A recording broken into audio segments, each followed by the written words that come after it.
तो यहाँ पर अगर हम एक एडिशनल पॉइंट डिस्कस करें तो हमने राइबोज शुगर के बारे में बात कर ली, फॉस्फोरिक एसिड, लेकिन नाइट्रोजीनस बेसिस की फर्दर डिटेल नहीं है तो उसको हम थोड़ा सा देख लेते हैं।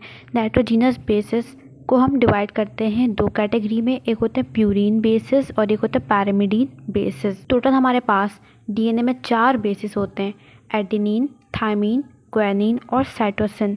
एडेनिन, ग्वानिन, थायमीन और साइटोसिन, जिसमें से थायमीन और साइटोसिन पैरामिडीन बेसिस है और एडेनिन और ग्वानिन प्यूरीन बेसिस हैं। इसको भी याद रख सकते हैं प्योर एज अ गोल्ड। तो प्यूरीन एज एडेनिन और गोल्ड ग्वानिन।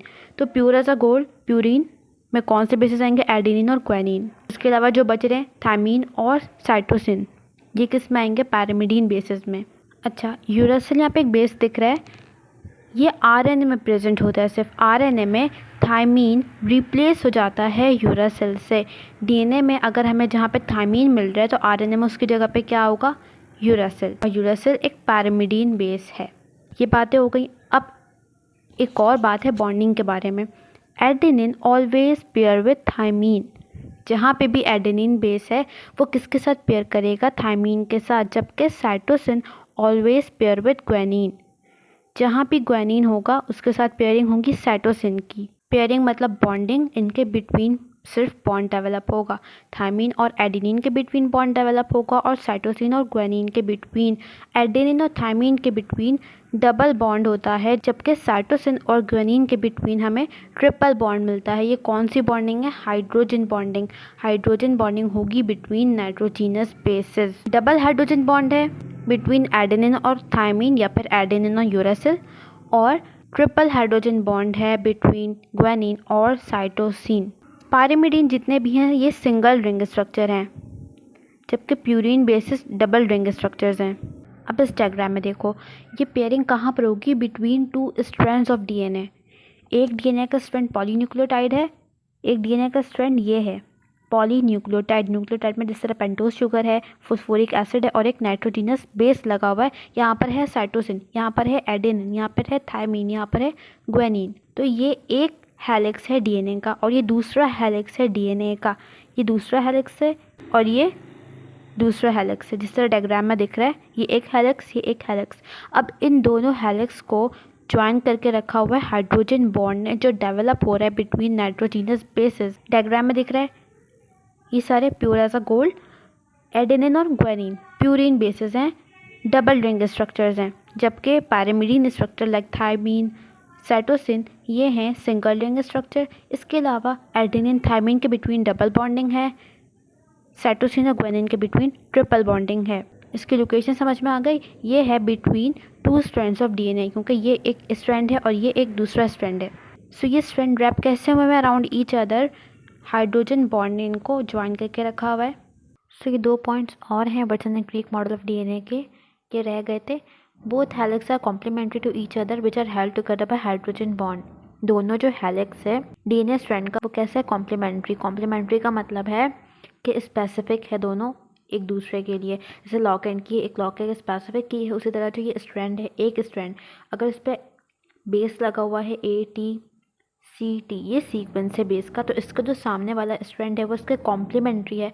मतलब वह ख़ास है कि एडेनिन के साथ हमेशा थायमीन होगा, थायमीन के साथ एडेनिन होगा। इसी तरह साइटोसिन के आगे ग्वानिन होगा और थायमीन के आगे एडेनिन होगा। तो ये जो दोनों स्ट्रैंड हैं ये एक दूसरे के कॉम्प्लीमेंट्री हैं। और बॉन्डिंग कौन सी हमने देखा? Hydrogen bonding. और adenine pair with thymine, cytosine always pair with guanine. तो ये 2 और पॉइंट थे। नेक्स्ट टॉपिक है हमारा जीन। जीन क्या है? Gene is the smallest segment of DNA which has genetic information in the form of code to synthesize a protein. Gene क्या है? कोडेड फॉर्म है इन्फॉर्मेशन की, प्रेजेंट है डीएनए पर। इट मीन्स ये सीक्वेंस है नाइट्रोजीनस बेसिस का। जैसे कोई भी सीक्वेंस नाइट्रोजन बेस का, वो अगर एक इन्फॉर्मेशन डिकोड कर रहा है, कोई एक स्पेसिफिक कैरेक्टर को डिकोड कर रहा है, वो क्या होगा? जीन।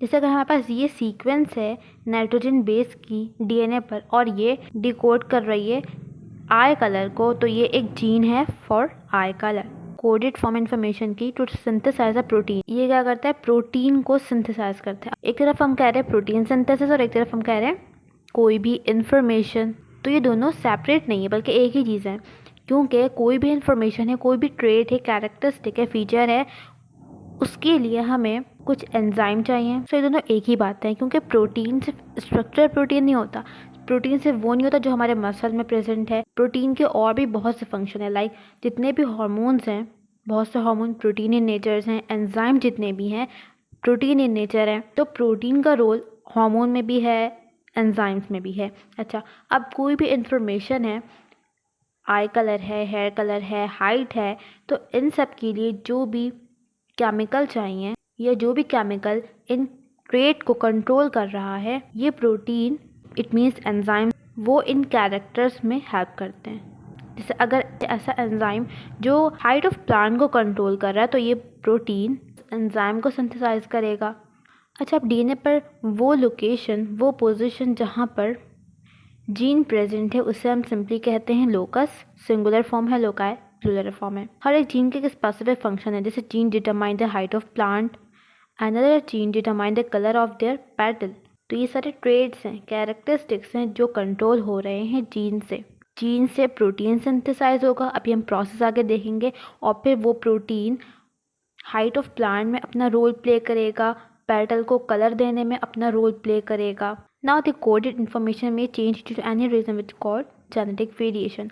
ये जो जेनेटिक इन्फॉर्मेशन है ये चेंज हो जाती है, जिसे हम कहते हैं वेरिएशन होती है। ये म्यूटेशन की वजह से, म्यूटेशन एक प्रोसेस है जिससे जो डीएनए पर जीन्स हैं वो चेंज हो जाएं। जैसे ये एक सीक्वेंस है जो एक ट्रेट को कंट्रोल कर रही है, ये एक जीन है जो एक ट्रेट को कंट्रोल कर रहा है। अगर इसमें से ये ग्वानिन निकल जाए तो ये पूरा सीक्वेंस चेंज हो गया, ये जीन चेंज हो गया। तो इस तरह से म्यूटेशन का प्रोसेस होता है कि नाइट्रोजीनस बेसिस कभी इसमें ऐड हो जाते हैं, कभी कुछ डिलीट हो जाते हैं, और भी बहुत से वेज हैं। म्यूटेशन के कॉजेज़ डिफरेंट हैं, तो इसकी वजह से फिर वेरिएशन होती है। इसके बाद एक और टर्म है यहाँ पे allele की। So the alternative form of a gene is called allele.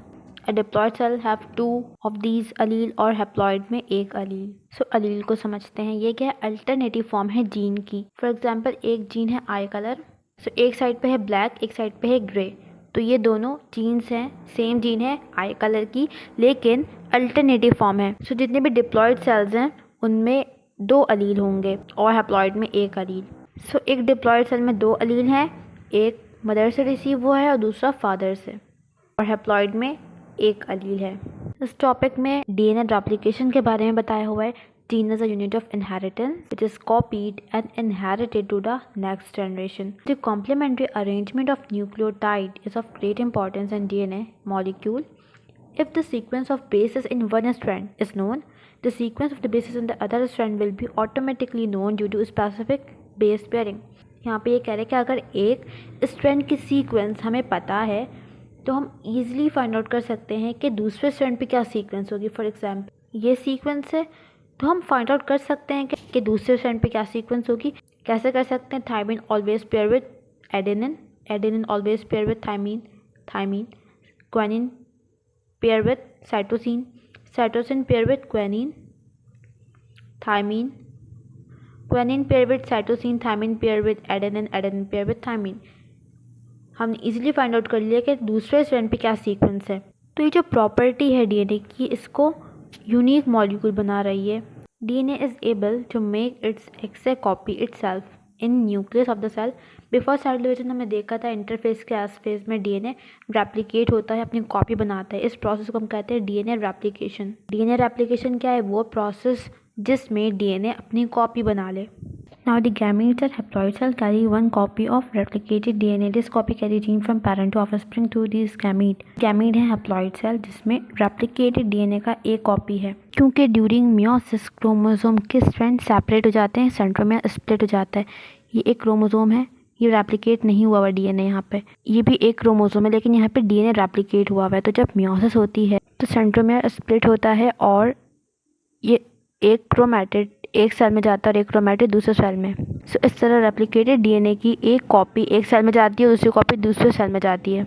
यहाँ पर अब इन्होंने रेप्लिकेशन का प्रोसेस डिफाइन किया हुआ है। रेप्लिकेशन के लिए हमें पता है डीएनए का स्ट्रक्चर है डबल हेलिकल स्ट्रक्चर और हाइड्रोजन बॉन्ड प्रेजेंट है बिटवीन नाइट्रोजिनस बेसिस। तो डीएनए रेप्लिकेशन होगा कैसे? सिंपली जो दो स्ट्रैंड हैं वो सेपरेट होंगे और उनके साथ उनका जो कॉम्प्लीमेंट्री बेस पेयर है वो लग जाएगा। तो यहाँ पे क्या लिखा हुआ है कि the hydrogen bonded hold together the double helix of DNA are broken up. सबसे पहले सेपरेट करने के लिए स्ट्रैंड को, क्योंकि between nitrogenous bases hydrogen bond present है, तो हाइड्रोजन बॉन्ड पहले ब्रेक होगा from one end to another end like a zip. जो डबल हेलिक्स है gradually unzip along its length and each new nucleotide जो कि कॉम्प्लीमेंट्री होगा उस ओल्ड स्ट्रैंड के, उस पेरेंट स्ट्रैंड के, वो उसके साथ अटैच होगा, न्यू हाइड्रोजन बॉन्ड डेवलप होगा और इस तरह से दो न्यू डीएनए के स्ट्रैंड्स बन जाएंगे। तो इस डायग्राम में डीएनए रेप्लिकेशन का प्रोसेस शो हुआ है। सबसे पहले हमारे पास ये पेरेंट स्ट्रैंड है, हाइड्रोजन बॉन्ड्स ब्रेक हुए, नाइट्रोजनस बेसिस सेपरेट हो गए। उसके बाद क्या हुआ नेक्स्ट स्टेप में कि इसके जो कॉम्प्लीमेंट्री बेसिस हैं वो इसके साथ पेयर हो रहे हैं और ये एक न्यू स्ट्रैंड बन रहा है। जो न्यू हेलिक्स है डीएनए का, इसमें एक ओल्ड स्ट्रैंड है और एक न्यू स्ट्रैंड है। तो इस तरह से एक डीएनए का स्ट्रैंड दो स्ट्रैंड्स में कन्वर्ट हो गया, रेप्लिकेट हो गया।